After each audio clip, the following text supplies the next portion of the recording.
Hi guys! Ito ang lunch nila for today. So, dadalhin sa kabilang bahay yan. Ako lang ang magluluto.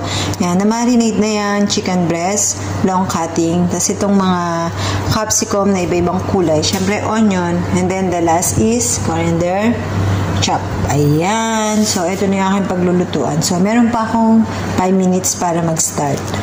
Kaya, pinapakita ko muna sa inyo. Guys, ito naman, mimixing ko yan ito at saka yan later. And then ito ang tomato. Maliliit na cutting yan. Finely chopped talaga. Pati yung onion. So, ayan ito. Ayan. O, diba? Parang mga tipong salad, siya, sauces. And then, syempre, meron tayong round lettuce na long cutting. Ito, magpa-platter tayo yung chicken, tapos merong tortilla bread. Parang yung kahapon. Chicken din, tapos tortilla bread. Ayan. Pero meron siyang mutabel kahapon. So, ngayon naman is mga style salad siya. Ayan. So, guys, later papakita ko sa inyo yung pinaka-final niya.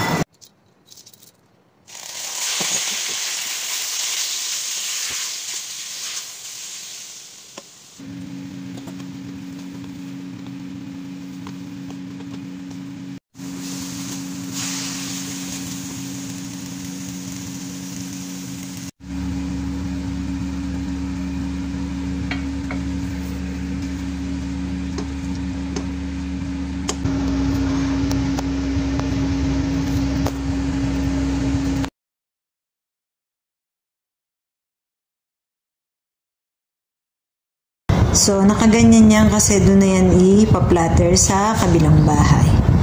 Ayan, meron pa yan tortilla bread at saka yung chicken na aking niluto. Ayan guys, thank you for watching and God bless all. Bye!